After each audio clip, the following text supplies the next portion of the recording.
Madam. Habari yako? Salama. Asi mama, unichui mimi ni pastor wako alafu unaenda haraka aje? Nakukumbuka. Bwana Yesu asifiwe sana. Amen. Kwani umeshatoka ng'ambo kitambo? Nimetoka.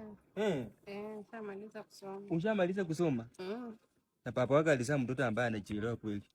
Hata natamani watoto wangu wangeweza kusoma tu kama wewe, ingekuwa mzuri sana. Asante. Si ndio? Sasa nilikuwa na nimetaka nikiweka hapo kwanza. Unafiaka na mkono? Unafiaka na mkono. Ndio nimetaka nitafute nini kipiekeo. Sasa nimekuwa na chama ambalo nimetaka nikwambie. Kwani siku hizo ubiri mbona umevaa hivi?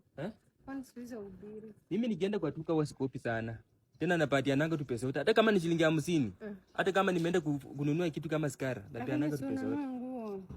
Umevaa vibaya pasta. Okay, acha nikuje kwa point ambayo imenituma hapa. Nini moyo wangu umekutaka.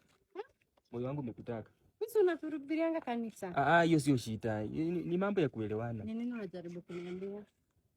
Najua kwamba wewe ni mke wa Sipati. Sipati haisi chuo jambo kama hilo. Hapana, utanikosanisha na mtu wangu. Basi usifanye hivyo ukaambia mtu yeyote. Kama itakuwa kitu usiambie mtu yeyote. Ona, madam usiniharibie mambo ya kanisa.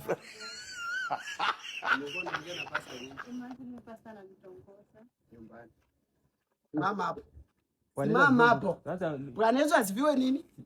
Bwana Yesu asifiwe nini? Bwana Yesu asifiwe nini? Chini. Pasta chini. Nakwambia chini pasta. Nakwambia chini. Mshenzi wewe pasta mkono. Mama utongoze nini bibi yangu? Sijamtongoza. Mama